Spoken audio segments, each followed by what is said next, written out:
Fourth മൊഡ്യൂളിലേക്ക് പോകാം. Fourth module എന്ന് പറയുന്നത് ഇവിടെ നമ്മൾ എന്താ പഠിക്കുന്നത്? First performance of 3-phase induction motor. അതായത് നമ്മൾ ഈ ഇൻഡക്ഷൻ മോട്ടറിനകത്ത് കുറച്ച് ടെസ്റ്റുകൾ ചെയ്യും. 3-phase ഇൻഡക്ഷൻ മോട്ടറിനകത്ത് കുറച്ച് ടെസ്റ്റുകൾ ചെയ്യും. ആ ടെസ്റ്റുകൾ എന്ന് പറയുന്നത് ഫസ്റ്റ് എന്ന് പറയുന്നത് സ്റ്റേറ്റർ റെസിസ്റ്റൻസ് മെഷർമെന്റ് ടെസ്റ്റ് ഉണ്ട്, അതേപോലെ നോ ലോഡ് ടെസ്റ്റ് ഉണ്ട്, ബ്ലോക്ക്ഡ് റോട്ടർ ടെസ്റ്റ് ഉണ്ട്. അപ്പൊ അങ്ങനെ കുറച്ച് ടെസ്റ്റുകൾ ചെയ്തിട്ട് നമുക്ക് കുറച്ച് പാരാമീറ്റേഴ്സ് ഒക്കെ നമുക്ക് കണ്ടുപിടിച്ച് വെക്കും. ആ പാരാമീറ്റേഴ്സ് വെച്ചിട്ട് നമ്മൾ പ്ലോട്ട് ചെയ്യുന്ന ഒരു ഡയഗ്രാമാണ് എന്ത്? സർക്കിൾ ഡയഗ്രാം എന്ന് പറയുന്നത്. നമ്മുടെ പെർഫോമൻസ് ഓഫ് ഇൻഡക്ഷൻ മെഷീൻസിനെ റെപ്രസെന്റ് ചെയ്യുന്ന ഡയഗ്രാമാണ് എന്ത്? സർക്കിൾ ഡയഗ്രാം എന്ന് പറയുന്നത്. അങ്ങനെ ആ സർക്കിൾ ഡയഗ്രാം എന്ന് പറയുന്നത് ഇമ്പോർട്ടൻ്റ് ആണ്. നമ്മൾ ഗ്രാഫ് ഷീറ്റിലൊക്കെ വരച്ച് ചെയ്യേണ്ട ഒരു സംഭവമാണ് കേട്ടോ. അപ്പം ഈ സർക്കിൾ ഡയഗ്രാം എങ്ങനെയാണ് കൺസ്ട്രക്ട് ചെയ്യുന്നത്, അതേപോലെ ആ സർക്കിൾ ഡയഗ്രത്തിനകത്ത് നമുക്ക് എന്തൊക്കെയാണ് നമുക്ക് കിട്ടുന്നത്, എന്തൊക്കെ നമുക്ക് കണ്ടുപിടിക്കാൻ പറ്റും, നമ്മൾക്ക് അറിയാവുന്ന പാരാമീറ്റേഴ്സ് വെച്ചിട്ട് നമ്മൾ ഒരു സർക്കിൾ ഡയഗ്രാം വരച്ചു കഴിഞ്ഞാൽ ആ ഒരു ഇൻഡക്ഷൻ മെഷീൻ്റെ പെർഫോമൻസ് എങ്ങനെയൊക്കെയാണെന്ന് നമുക്ക് മനസ്സിലാക്കാൻ സാധിക്കും. അതെങ്ങനെയാണെന്നാണ് നമ്മൾ ഫോർത്ത് മൊഡ്യൂളിൽ ഫസ്റ്റ് നമ്മൾ പഠിക്കുന്നത്. പിന്നെ അത് വെച്ചിട്ടുള്ള ന്യൂമറിക്കൽ പ്രോബ്ലംസ്, ഈ സർക്കിൾ ഡയഗ്രാം വെച്ചിട്ടുള്ള ന്യൂമറിക്കൽ പ്രോബ്ലംസ് ആണ് പിന്നീട് നമ്മൾ ഇതിനകത്ത് പഠിക്കുന്നത്. എ പാർട്ടിനകത്ത് സ്ഥിരം മാറിയും തിരിഞ്ഞും ചോദിച്ചുകൊണ്ടിരിക്കുന്ന ഒരു ടോപ്പിക്കാണ് കോഗിങ്ങും ക്രോളിങ്ങും. അതായത് സ്ക്വിറൽ ഗേജ് ഇൻഡക്ഷൻ മോട്ടറിനകത്ത് വരുന്ന രണ്ട് പ്രോസസ്സാണ് കോഗിങ്ങും ക്രോളിങ്ങും. അതായത് ചില കേസിൽ നമ്മൾ സ്റ്റേറ്റർ വൈൻഡിങ്ങിനകത്തോട്ട് ഈവൻ ഫുൾ വോൾട്ടേജ് അപ്ലൈ ചെയ്താലും നമ്മുടെ സ്ക്വിറൽ ഗേജ് ഇൻഡക്ഷൻ മോട്ടർ ചിലപ്പോൾ സ്റ്റാർട്ട് ആവത്തില്ല. അതിന്റെ കാര്യം എന്ന് പറഞ്ഞാൽ കോഗിങ്ങിന്റെ എഫക്റ്റ് കൊണ്ടാണ് അത് സ്റ്റാർട്ട് ആവാത്തത്. കോഗിങ് എന്ന് പറഞ്ഞാൽ സിംപ്ലി ടീത്ത് ലോക്കിംഗ് ആണ്. അതായത് നമ്മുടെ സ്റ്റേറ്ററിന്റെ റോട്ടറിന്റെ ടീത്ത് ഉണ്ടല്ലോ, അതെന്ന് പറയുന്നത് ലോക്ക് ആയിപ്പോകും, തമ്മിലുള്ള ഒരു മാഗ്നറ്റിക് ലോക്കിംഗ് ഉണ്ടാവും. അപ്പോൾ ഇത് റൺ ആവത്തില്ല. അതായത് നമ്മൾ ഇതിപ്പം കോഗിങ് എപ്പോഴാണ് ഉണ്ടാവുന്നതെന്ന് വെച്ചിട്ടുണ്ടെങ്കിലും നമ്മുടെ ഈ സ്റ്റേറ്ററിന്റെ സ്ലോട്ട്സ് എന്ന് പറയുന്നത് integral multiple of number of rotor slots ആകുമ്പോഴാണ് നമുക്ക് ഈ കോഗിങ് ഉണ്ടാവുന്നത്. Magnetic locking of the teeth between stator and rotor കൊണ്ട് നമ്മളുടെ ഈവൻ നമ്മൾ ഫുൾ വോൾട്ടേജ് അപ്ലൈ ചെയ്താൽ പോലും നമ്മുടെ ഈ squirrel cage induction motor run ചെയ്യത്തില്ല, അല്ലെങ്കിൽ സ്റ്റാർട്ട് ചെയ്യത്തില്ല, അല്ലെങ്കിൽ സ്പീഡിനെ പിക്കപ്പ് ചെയ്യത്തില്ല. അപ്പൊ അതിനെയാണ് നമ്മൾ കോഗിങ് എന്ന് പറയുന്നത്. ഇത് മെയിനായിട്ട് നമ്മൾ സ്ക്വിറൽ ഗേജ് ഇൻഡക്ഷൻ മോട്ടറിൽ മാത്രമേ ഉണ്ടാവാറുള്ളൂ. കാരണം എന്ന് പറഞ്ഞാൽ സ്ട്രിപ്ലിംഗ് ഇൻഡക്ഷൻ മോട്ടറിൽ സ്റ്റാർട്ടിംഗ് ടോർക്ക് എന്ന് പറഞ്ഞാൽ വളരെ കൂടുതലായിരിക്കും. അപ്പോൾ ഈ കോഗിങ് നമുക്ക് അവോയ്ഡ് ചെയ്യാൻ വേണ്ടിയിട്ട് ഒറ്റ കാര്യം ചെയ്താൽ മതി, റോട്ടറിന്റെ ടീത്തിനെ എന്ത് ചെയ്താൽ മതി? സ്ക്യൂ ചെയ്ത് വിട്ടാൽ മാത്രം മതിയാകും. അതാണ് കോഗിങ് എന്ന് പറയുന്നത്. നെക്സ്റ്റ് പ്രോസസ് ആണ് എന്ത്?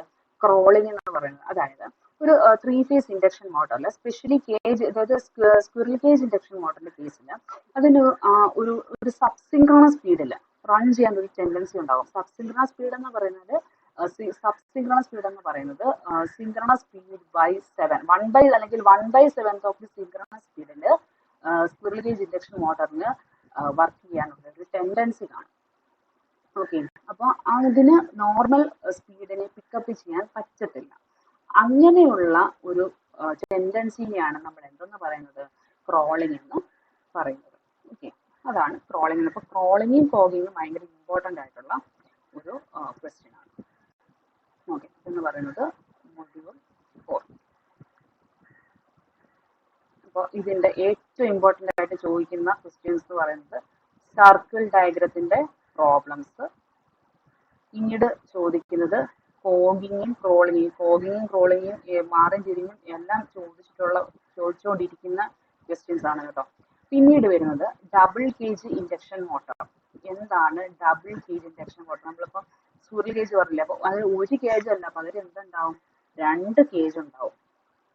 അതാണ് ഡബിൾ കേജ്. ഓക്കെ, അതായത് റോട്ടറിന് 2 set of squirrel cage winding carry ചെയ്യും. ഇന്നർ കേജ് വൈൻഡിങ്ങിന്റെ കാര്യം, ഔട്ടർ കേജ് വൈൻഡിങ് ഉണ്ടാവും. അപ്പൊ ഇന്നർ കേജ് വൈൻഡിങ് എന്ന് പറയുന്നത് റെസിസ്റ്റൻസ് കുറവായിരിക്കും, റിയാക്ടൻസ് വാല്യൂ കൂടുതൽ കാണും. അതെന്ന് പറയുന്നത് കോപ്പർ കൊണ്ടിട്ടായിരിക്കും നമ്മൾ ഉണ്ടാക്കുന്നത്. ഇനിയിപ്പോൾ ഔട്ടർ കേജ് വൈൻഡിങ് ആണെന്നുണ്ടെങ്കിൽ അതിന് ഹൈ റെസിസ്റ്റൻസും ലോ റിയാക്ടൻസും ആയിരിക്കും. അതേപോലെ നമ്മൾ ഔട്ടർ കേജ് ഉണ്ടാക്കുന്നത് മാംഗനീസ് ബ്രാസ് വെച്ചിട്ടായിരിക്കും. ഓക്കെ, അതാണ് ഈ ഡബിൾ കേജ് ഇൻഡക്ഷൻ മോട്ടർ എന്ന് പറയുന്നത്. അപ്പോൾ അതെങ്ങനെയാണ് ഉണ്ടാക്കുന്നത്, അതേപോലെ അതിന്റെ ടോർക്ക് സ്ലിപ്പ് ക്യാര എങ്ങനെയായിരിക്കും എന്നുള്ളതാണ് പിന്നീട് പഠിക്കുന്നത്. ഓക്കെ, ഇനി നമ്മൾ ഇമ്പോർട്ടൻ്റ് ആയിട്ടുള്ള കുറച്ച് കാര്യങ്ങളിലേക്കാണ് പോകുന്നത്. വളരെ ഇമ്പോർട്ടൻ്റ് ആണ്. Starting of induction Motors.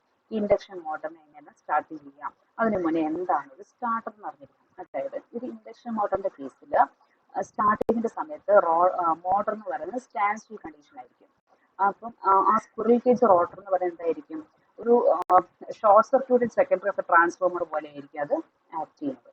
അതുകൊണ്ട് തന്നെ ഇപ്പം നമ്മൾ സ്റ്റാർട്ടിങ്ങിന്റെ സമയത്ത് ഒരു ഫുൾ വോൾട്ടേജ് അപ്ലൈ ചെയ്താൽ നമ്മുടെ റോട്ടർ സർക്യൂട്ടിലെ കറണ്ട് എന്ന് പറയുന്നത് എന്തായി വളരെ ഹൈ ആയിരിക്കും.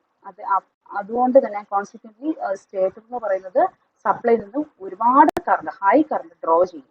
അപ്പൊ അങ്ങനെ ഈ കറണ്ടിന്റെ മാഗ്നിറ്റ്യൂഡ് എന്ന് പറയുന്നത് ശരിക്കും ഒരു 5 to 7 times rated full load current ആയിരിക്കും. അത്രയും കറണ്ടിനെ നമുക്ക് അഫോർഡ് ചെയ്യാൻ പറ്റത്തില്ല. അപ്പോൾ നമുക്ക് ആ കറണ്ടിനെ എന്ത് ചെയ്യണം, ഒരു സേഫർ വാല്യൂയിലേക്ക് ലിമിറ്റ് ചെയ്യണം. അതിന് വേണ്ടിയിട്ടാണ് നമ്മൾ എന്ത് യൂസ് ചെയ്യുന്നത്, സ്റ്റാർട്ടേഴ്സ് യൂസ് ചെയ്യുന്നത്. അപ്പൊ എന്താണ് ഫംഗ്ഷൻ ഓഫ് സ്റ്റാർട്ടർ എന്ന് പറയുന്നത്, ഒരു സ്റ്റാർട്ടിംഗ് കറണ്ടിനെ ഒരു സേഫ് ലിമിറ്റിലേക്ക് കുറയ്ക്കുക. അതേപോലെ ഓവർലോഡും അണ്ടർ വോൾട്ടേജും വരുമ്പോൾ അതിന് പ്രൊട്ടക്ഷൻ കൊടുക്കുക എന്നൊക്കെയാണ് ഈ സ്റ്റാർട്ടറിന്റെ ഫംഗ്ഷൻ എന്ന് പറയുന്നത്. അപ്പോൾ സ്റ്റാർട്ടിംഗ് മെത്തേഡ്സ് അതാണ് സ്റ്റാർട്ടർ എന്ന് പറയുന്നത്. ഇപ്പൊ ടൈപ്പ് ഓഫ് സ്റ്റാർട്ടേഴ്സ് ഉണ്ടല്ലേ, അല്ലെങ്കിൽ എന്തൊക്കെ ടൈപ്പ് സ്റ്റാർട്ടേഴ്സ് ഉണ്ട്, DOL സ്റ്റാർട്ടർ, അല്ലെങ്കിൽ ഡയറക്റ്റ് ഓൺലൈൻ സ്റ്റാർട്ടർ, അല്ലെങ്കിൽ ഫുൾ വോൾട്ടേജ് സ്റ്റാർട്ടർ എന്ന് പറയും. ഈ ഒരു മെത്തേഡാണ് most economical method of starting എന്ന് പറയുന്നത് DOL സ്റ്റാർട്ടർ ആണ്. ഓക്കെ, പിന്നീട് ഇതിനകത്ത് വരുന്നത് auto transformer starter. Auto transformer starter എന്ന് പറഞ്ഞാൽ എന്താ, ഇവിടെ മോട്ടർ എന്ന് പറയുന്നത് ഒരു ഓട്ടോ ട്രാൻസ്ഫോമറിൽ നിന്നായിരിക്കും അതിന്റെ സപ്ലൈ വരുന്നതാണ് ഓട്ടോ ട്രാൻസ്ഫോമർ സ്റ്റാർട്ടർ. പിന്നെ വരുന്നതാണ് star delta starter. Star delta starter എന്ന് പറയുന്നത് ആ മെത്തേഡ് ഓഫ് സ്റ്റാർട്ടിംഗ് എന്ന് പറയുന്നത് എന്താണ്, ഏത് പ്രിൻസിപ്പിളിനെ ബേസ് ചെയ്തിരിക്കുന്നത് വെച്ചാൽ ഒരു 3 ഫേസ് വൈൻഡിങ് എന്ന് പറയുന്നത് നമ്മുടെ സ്റ്റാറിലോട്ട് കണക്ട് ചെയ്തിരിക്കുകയാണ്. അപ്പോൾ വോൾട്ടേജ് ഓരോ വൈൻഡിങ്ങിന്റെയും വോൾട്ടേജ് എന്ന് പറയുന്നത് എന്തായിരിക്കും, 1/√3 ടൈംസ് ദ ലൈൻ വോൾട്ടേജ് ആയിരിക്കും. ആ ഒരു പ്രിൻസിപ്പിൾ വെച്ചിട്ടുള്ളതാണ് ഈ സ്റ്റാർ ഡെൽറ്റ സ്റ്റാർട്ടർ എന്ന് പറയുന്നത്. അത് കഴിഞ്ഞ് വരുന്നതാണ്. അപ്പം ഇത്രയും കാര്യങ്ങൾ ഈ DOL starter, auto transformer starter, star delta starter, ഇത്രയും എന്ന് പറയുന്നതായിരിക്കും സ്ക്വിറൽ കേജിന് വേണ്ടിയിട്ടുള്ള സ്റ്റാർട്ടേഴ്സ് ആണല്ലേ. ഇനി വരുന്നതാണ് rotor resistance starter. Rotor resistance starter എന്ന് പറയുന്നത് നമ്മൾ സ്ലിപ്പ് റിംഗ് ഇൻഡക്ഷൻ മോട്ടോഴ്സിന് വേണ്ടിയിട്ട് യൂസ് ചെയ്യുന്നതാണ് റെസിസ്റ്റൻസ് സ്റ്റാർട്ടർ എന്ന് പറയുന്നത്. എന്ന് വെച്ചാൽ മറ്റേത് ഉപയോഗിക്കത്തില്ല എന്നല്ല, പക്ഷേ ഈ റോട്ടർ റെസിസ്റ്റൻസ് സ്റ്റാർട്ടർ നമുക്ക് ഒരിക്കലും സ്ക്വിറൽ കേജ് ഇൻഡക്ഷൻ മോട്ടറിൽ നമ്മൾ വർക്ക് ചെയ്യിക്കാൻ ഒക്കത്തില്ല. അതിന്റെ റീസൺ എന്ന് പറഞ്ഞാൽ സ്ക്വിറൽ കേജിനകത്ത് വെച്ചേക്കും, അതിനകത്ത് നമുക്ക് എക്സ്ട്രാ റെസിസ്റ്റൻസ് കൊടുത്തിട്ട് നമുക്ക് സ്റ്റാർട്ട് ചെയ്യാനുള്ളതൊന്നും പറ്റത്തില്ല. അപ്പൊ ഈ റോട്ടർ റെസിസ്റ്റൻസ് സ്റ്റാർട്ടർ എന്ന് പറയുന്നത് സ്ലിപ്പ് റിംഗ് ഇൻഡക്ഷൻ മോട്ടറിന് വേണ്ടിയിട്ട് മാത്രം കൊണ്ടുവന്നിട്ടുള്ള സംഭവമാണ്.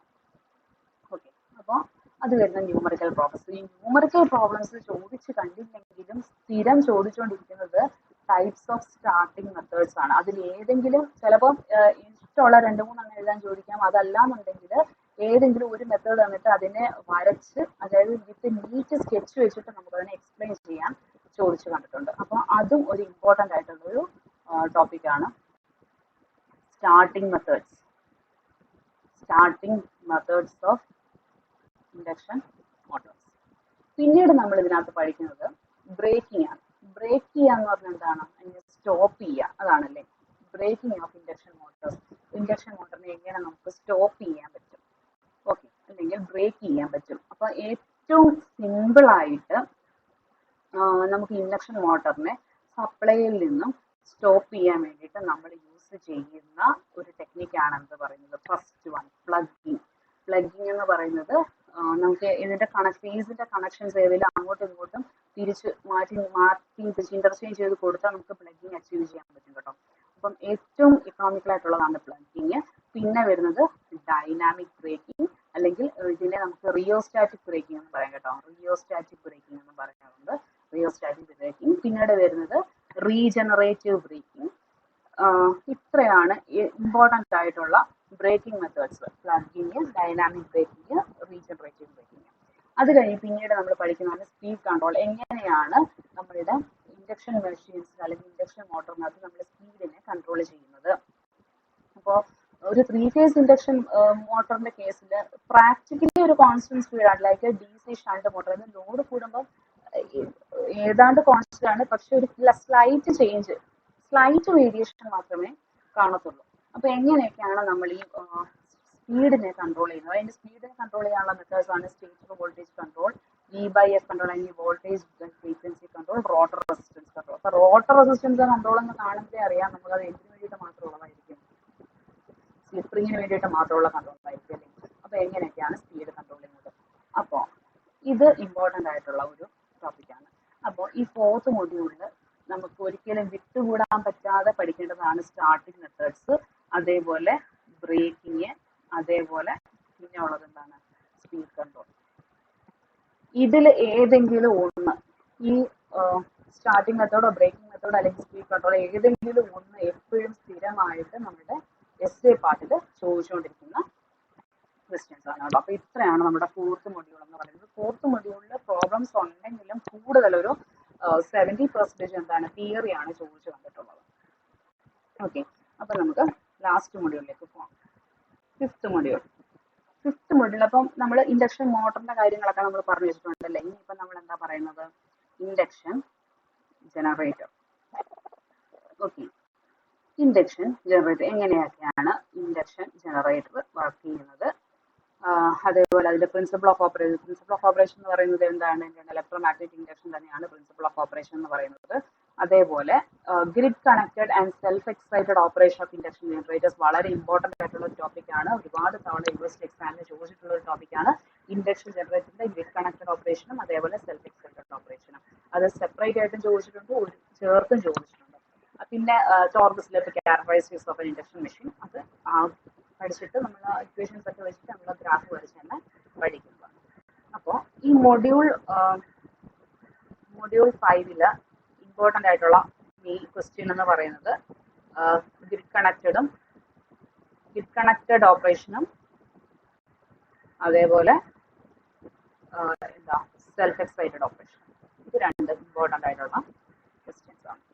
അത് ഒരുപാട് തവണ ചോദിച്ചിട്ടുള്ള ക്വസ്റ്റ്യൻസ് ആണ്. പിന്നീട് ഇതിനകത്ത് നമ്മൾ പഠിക്കുന്നത് എന്ന് പറഞ്ഞാൽ, ഇതിനകത്ത് നമ്മൾ പിന്നെ താഴോട്ട് തരുന്ന ടോപ്പിക് എന്ന് പറഞ്ഞാൽ സിംഗിൾ ഫേസ് ഇൻഡക്ഷൻ മോട്ടർ ഉണ്ട്. സിംഗിൾ ഫേസ് ഇൻഡക്ഷൻ മോട്ടോർസ്, ഒരുപാട് type single phase induction Motors നമുക്ക് അവൈലബിൾ ആണ്. നമുക്ക് കുറേ കാര്യങ്ങൾ അറിയാം. സിംഗിൾ ഫേസ് ഇൻഡക്ഷൻ മോട്ടോഴ്സ് എന്ന് പറയുന്നത് നമ്മളുടെ ഫാനുകളിലും നമ്മളുടെ മിക്സികളിലും ഒക്കെ നമ്മളുടെ അതേപോലെ ഹാൻഡ് സെറ്റ്സുകളിലൊക്കെ യൂസ് ചെയ്യുന്ന മോട്ടോഴ്സ് എല്ലാം എന്തായിരിക്കും, സിംഗിൾ ഫേസ് ഇൻഡക്ഷൻ മോട്ടോഴ്സ് ആയിരിക്കും. ഫോർ എക്സാമ്പിൾ പറയുകയാണെങ്കിൽ capacitor start, capacitor run, shaded pole motor, അതേപോലെ യൂണിവേഴ്സൽ മോട്ടോർ, റിലക്റ്റൻസ് മോട്ടോർ, അങ്ങനെ കുറേ അധികം type single phase induction motors ഉണ്ട്. നമ്മൾ പല ആപ്ലിക്കേഷൻസിന് വേണ്ടിയിട്ട് യൂസ് ചെയ്യുന്ന സിംഗിൾ ഫേസ് ഇൻഡക്ഷൻ മോട്ടോഴ്സ് ഉണ്ട്. ഇതെല്ലാം നമ്മൾ കുഞ്ഞു കുറച്ച് കാര്യങ്ങളേ ഉള്ളൂ, പക്ഷെ ഇതെല്ലാം നമ്മൾ അതിന്റെ ഒരു ഫിഗറോട് കൂടി തന്നെ അത് പഠിച്ചിരിക്കണം. അതേപോലെ ഡബിൾ ഫീൽഡ് റിവോൾവിംഗ് തിയറി, അത് ഏറ്റവും ഇമ്പോർട്ടൻ്റ് ആയിട്ടുള്ള ഒരു ക്വസ്റ്റ്യൻ ആണ്. ഈ double field revolving theory of single phase induction Motors. അതേപോലെ പിന്നെ അതിന്റെ എന്ത് പഠിച്ചാലും അതിന്റെ കൂടെ ഇക്വലന്റ് സർക്യൂട്ട് ഫേസർ ഡയഗ്രാം കാണുന്നത് പോലെ ഇതിനകത്തുണ്ട് ഇക്വലന്റ് സർക്യൂട്ട് ഫേസർ ഡയഗ്രാം. അതേപോലെ ടോർക്ക് സ്ലിപ്പ് ക്യാരയും, എന്ത് പഠിച്ചാലും അതിന്റെ ടോർക്ക് സ്ലിപ്പ് ക്യാരയും കൂടെ പഠിച്ചിരിക്കണം. പിന്നുള്ളത് എന്താണ്, നമ്മളിപ്പോൾ നേരത്തെ പഠിച്ച ഓരോ ടൈപ്പ് സിംഗിൾ ഫേസ് ഇൻഡക്ഷൻ മോട്ടോഴ്സിന്റെയും ആപ്ലിക്കേഷൻസ്, ഓരോ ടൈപ്പ് സിംഗിൾ ഫേസ് ഇൻഡക്ഷൻ മോട്ടോഴ്സിനും പർട്ടിക്കുലർ ആയിട്ടുള്ള ആപ്ലിക്കേഷൻസ് വേണം. അതെന്തൊക്കെയാണെന്നും അറിയിക്കണം. അത് ഒരുപാട് തവണ പല ടൈപ്പ്, ചിലപ്പം ചോദിക്കുന്നത് what are the types of single phase induction motors എന്നായിരിക്കും തന്നെ ചോദിക്കുന്നത്. പകരം explain the working of shaded pole motor, അല്ലെങ്കിൽ explain the working of reluctance motor, അങ്ങനെ, അല്ലെങ്കിൽ explain the working of repulsion motor, അല്ലെങ്കിൽ explain the working of capacitor start, capacitor run motor, അല്ലെങ്കിൽ explain the working of universal motor, അങ്ങനെയൊക്കെ ആയിരിക്കും ചോദിക്കുന്നത്. അപ്പം ഈ types of single phase induction motor എന്ന് പറയുന്നത് വളരെ ഇമ്പോർട്ടൻ്റ് ആയിട്ടുള്ള ഒരു ക്വസ്റ്റ്യൻ ആണ്. Types of single phase induction motor. പിന്നെ അതിൻ്റെ കൂടെ അതിൻ്റെ ആപ്ലിക്കേഷൻ, ഏത് മോട്ടർ ചോദിച്ചിട്ട് എഴുതിയാലും അതിൻ്റെ ആപ്ലിക്കേഷൻ മറക്കാതെ എഴുതിയിരിക്കണം. പിന്നെ ഉള്ള എ പാർട്ടിൽ ചോദിക്കുന്ന ഒരു ക്വസ്റ്റ്യൻ ആണ് ഈ സെലക്ഷൻ ഓഫ് AC മോട്ടോഴ്സ്. പല ആപ്ലിക്കേഷന് വേണ്ടിയിട്ട് ഇപ്പോൾ ചിലപ്പോൾ നമുക്ക് ഒരു ആപ്ലിക്കേഷൻ തരും. ആ ആപ്ലിക്കേഷന് വേണ്ടിയിട്ട് നമ്മൾ എങ്ങനെയാണ് ഒരു മോട്ടറിനെ സെലക്ട് ചെയ്യുന്നത്, അത് എന്തുകൊണ്ടാണ് സെലക്ട് ചെയ്യുന്നത് കുറേ പ്രാവശ്യം ചോദിച്ചിട്ടുണ്ട്. ഫോർ എക്സാമ്പിൾ പറയുകയാണെങ്കിൽ നമ്മളെടുത്ത് പറയുകയാണ്, ഒരു ഫാൻ വർക്ക് ചെയ്യാൻ വേണ്ടിയിട്ട് നമ്മൾ എന്ത് മോട്ടറാണ് യൂസ് ചെയ്യുന്നത്, അത് എങ്ങനെയാണ് നമുക്ക് ആ ഒരു മോട്ടറിലേക്ക് നമ്മൾ കൺക്ലൂഡ് ചെയ്യുന്നത് എന്ന് നമുക്ക് കുറേ പ്രാവശ്യം ചോദിച്ചു കണ്ടിട്ടുള്ള ഒരു ക്വസ്റ്റ്യനാണ്. അപ്പോൾ ഇത്രയാണ് മൊഡ്യൂൾ 5 എന്ന് പറയുന്നത്. അപ്പോൾ മനസ്സിലാക്കി പഠിക്കേണ്ടുന്ന ഒരു പേപ്പറാണ് ഈ സിൻക്രണസ് ആൻഡ് ഇൻഡക്ഷൻ മെഷീൻസ് എന്ന് പറയുന്നത്. DC മെഷീൻസ് ആൻഡ് ട്രാൻസ്ഫോമേഴ്സിനെ കമ്പയർ ചെയ്ത് നോക്കുകയാണെങ്കിൽ കുറച്ചുകൂടെ ടഫായിട്ടുള്ള ഒരു കോർ പേപ്പറാണ് ഈ സിൻക്രണസ് ആൻഡ് ഇൻഡക്ഷൻ മെഷീൻസ് എന്ന് പറയുന്നത്. അപ്പം ഇതിന്റെ കൂടുതലായിട്ടുള്ള വീഡിയോസും കൂടുതൽ സ്റ്റഡി മെറ്റീരിയൽസും കിട്ടാൻ വേണ്ടിയിട്ട് ബിടെക് UGC എന്ന് പറയുന്ന ലേണിംഗ് ആപ്പ് നമ്മുടെ ആമസോൺ സ്റ്റോറിൽ ഫ്രീ ആയിട്ട് നമുക്ക് ഡൗൺലോഡ് ചെയ്യാൻ സാധിക്കും. അതുപോലെ തന്നെ ഇതിന്റെ സ്റ്റഡി മെറ്റീരിയൽസ് www.btechugc.in